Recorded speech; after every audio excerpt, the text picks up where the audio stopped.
Ini kalau terjadi permasalahan rumah tangga, curhat ke orang lain atau curhat di sosial media. Dikit-dikit sekarang posting. Tapi yang udah sepuh-sepuh sih alhamdulillah gak punya sosial media Bu ya. Bagus juga tuh gak gaul di sosial media. Karena kalau zaman sekarang punya sosmed dikit, suamiku kasih cerita di sosmed.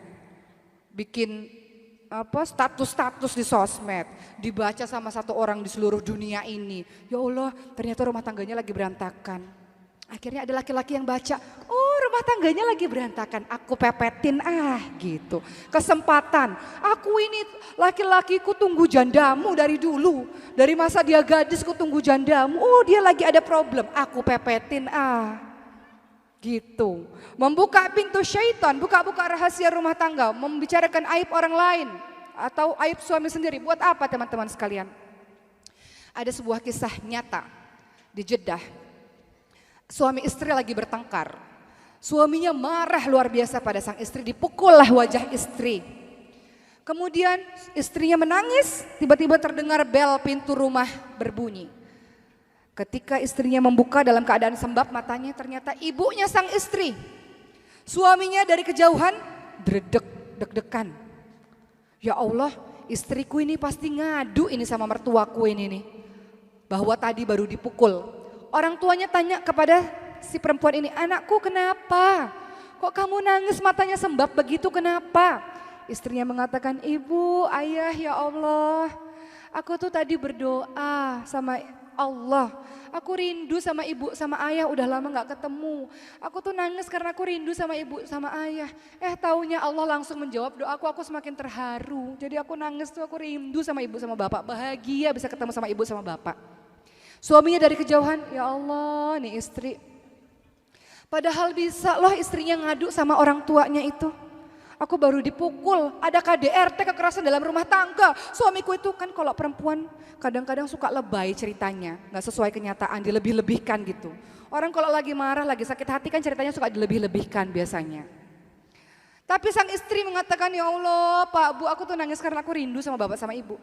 Suaminya luluh hatinya, istriku itu Masya Allah menyimpan aibku sendiri, ya Allah luar biasa. Makin sayang dan cintalah suami tersebut.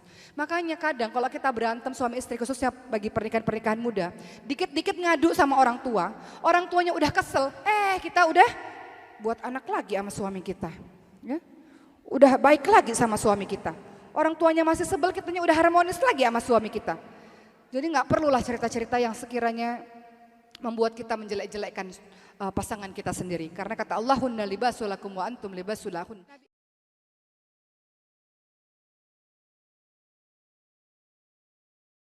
Yang pertama, kita ini sesama muslim panduannya jelas. Al-Quran dan As-Sunnah. Sementara di dalam Al-Quran sendiri telah Allah jelaskan dalam surat Al-Hujurat.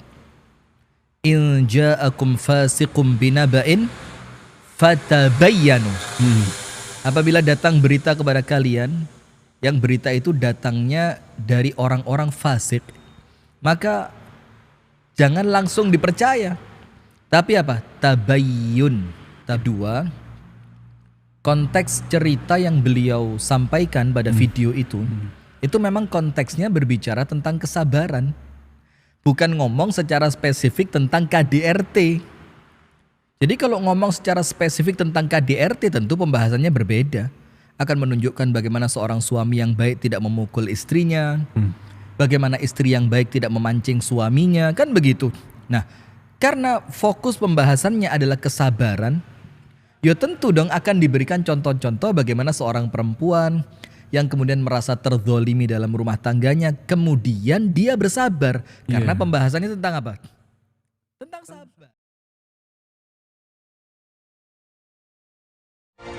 Seandainya ini berandai-andai ada wanita yang mencaci maki suaminya, atau seorang istri dipukul oleh suaminya, dipukul.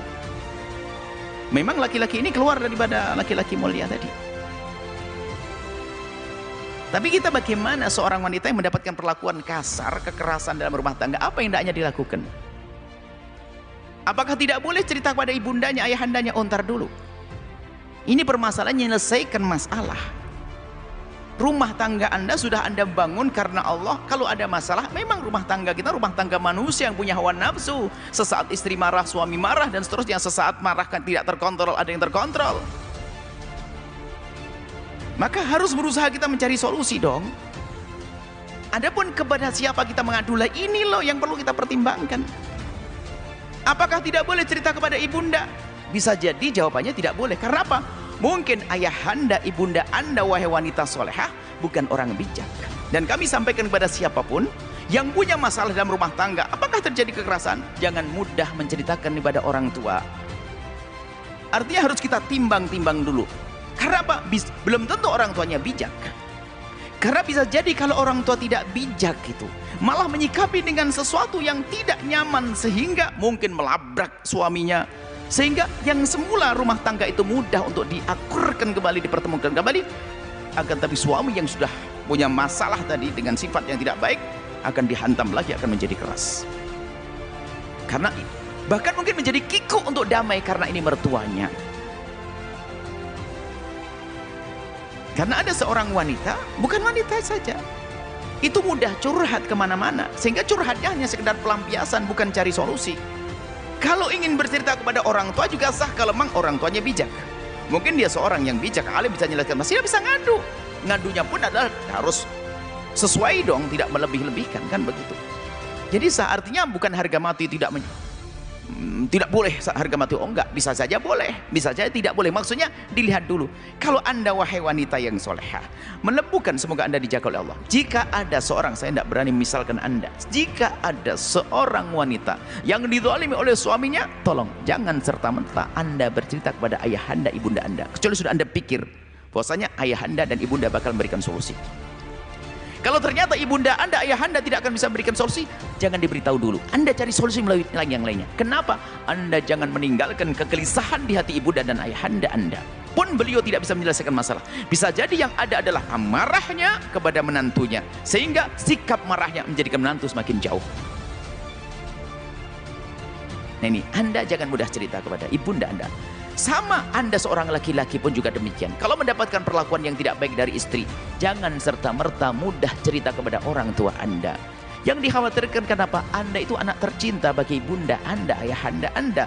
Kalau Anda mengadu kepada ayahanda Anda, ibunda Anda, Anda sebagai anak tercintanya, maka terasa sakit ibunda Anda, maka yang ada adalah marah dengan menantunya. Reaksi negatif menjadikan menantu canggung di rumah itu, menjadi tidak enak semuanya. Maka ada waktunya bagaimana kita menyampaikannya. Kalau ternyata orang tua adalah tidak bijak, maka kita bisa mendatangkan seorang ulama, tanya kepada orang yang mengerti gimana solusinya.